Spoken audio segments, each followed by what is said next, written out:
Good morning, fellow paranormalers, and it's a beautiful day here in Oxfordshire in the UK. Welcome to this channel and this video. Just a quick update really on a video I did a while ago, and I can't remember when I did it. I don't know whether it was less than a year or it could have been more than a year. I can't remember, but here in Oxfordshire, well actually no, I don't think it is Oxfordshire, but anyway, there's this Victorian asylum, a lunatic asylum, not very far from here, probably 40 minutes drive, in a place called Fairmile. Okay, Fairmile. And I did a session out there. I didn't get any responses or anything that I could actually, I didn't sort of class it as being a very successful investigation by any means. I did actually go and visit the site. Many years ago I tried to go there and do a session and investigate the site before. I wanted to take some photographs, but the site manager at the time, because it was obviously the place is closed and it was derelict, I wasn't allowed in there, and I tried everything to do things legally, and I know people went in there illegally and took risks about taking photographs and doing investigations, but I wasn't really prepared to do anything like that. Anyway, where am I going with this? I did a session actually outside, just literally outside in a lay-by, and I didn't get anything, but I kind of, when I went around the site as it is now, which has now been turned into a housing estate, I got some, there was definitely something there for me, definitely. I did feel that there were spirits around there, and there was, obviously activity and such like around there, and I did actually get some strange looks for people while I was kind of driving around it, really. But anyway, that may not have had anything to do with it, but I did get quite a strange,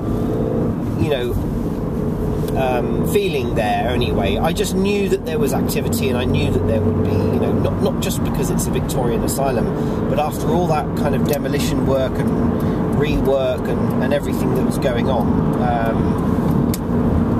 sometimes these buildings, if there is residual spirits there, they tend to leave, because of all the building work and activity and such like going on. Saying that,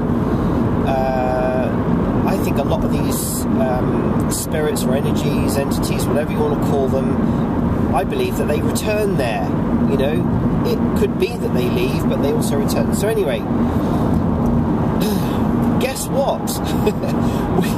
we are, Oxford Paranormal are now receiving inquiries as a result of doing that video from people who have moved there recently and are experiencing activity, things going on, electrical faults happening, things being moved, and their children are actually seeing people. One particular lady has said that her son tells her that there's a man sitting at the end of the bed and doesn't want him to sleep, and things like that. And these are quite typical of the kind of activities that go on. So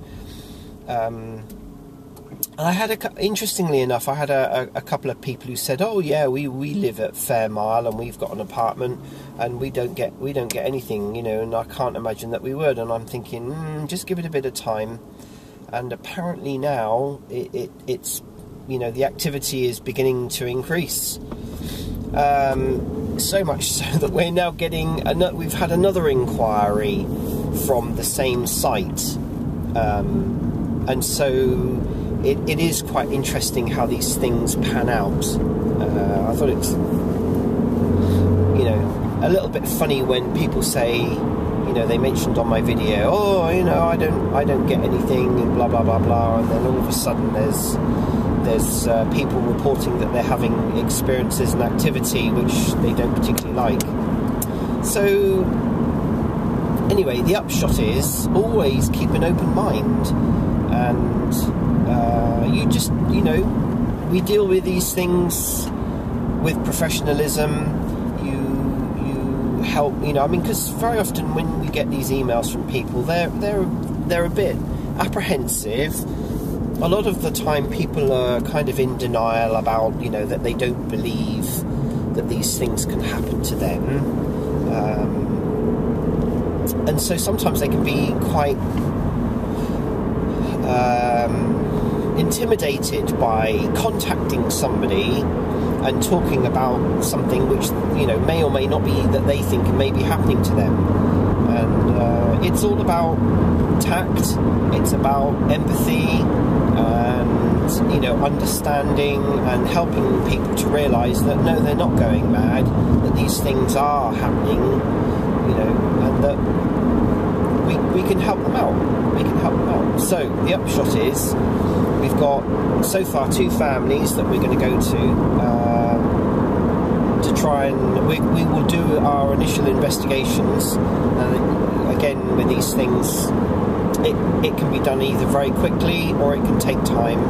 You know, might go there and get absolutely nothing. Might go there and get absolutely loads. So we don't really know. And we're going to use various different methods to contact and try and find out what is going on there. So yeah, I just thought I'd share this information. It is interesting. It is interesting how different people deal with different things. Some people we find some people are very, very open to talking about, you know, hauntings or whatever that our activity that's going on in their house. And some people are very, very shy of it. You know, they don't want to, maybe because of their belief system, or, you know, just them personally, they don't feel comfortable talking about something like the paranormal. And yeah, it's quite interesting how different people react to these things. It's all about keeping an open mind and being, you know, professional about doing the investigation at the end of the day. This is, again, you know, I'm going to keep going on about this, but this is what I hate about these TV shows and all of these egoists on YouTube and such like, that just, you know, it's a big bit of drama, and like they're trying to just give people the impression that they're, you know, a know-it-all about anything paranormal. Does my head in. But anyway, okay, thanks very much for watching, and we'll keep you posted.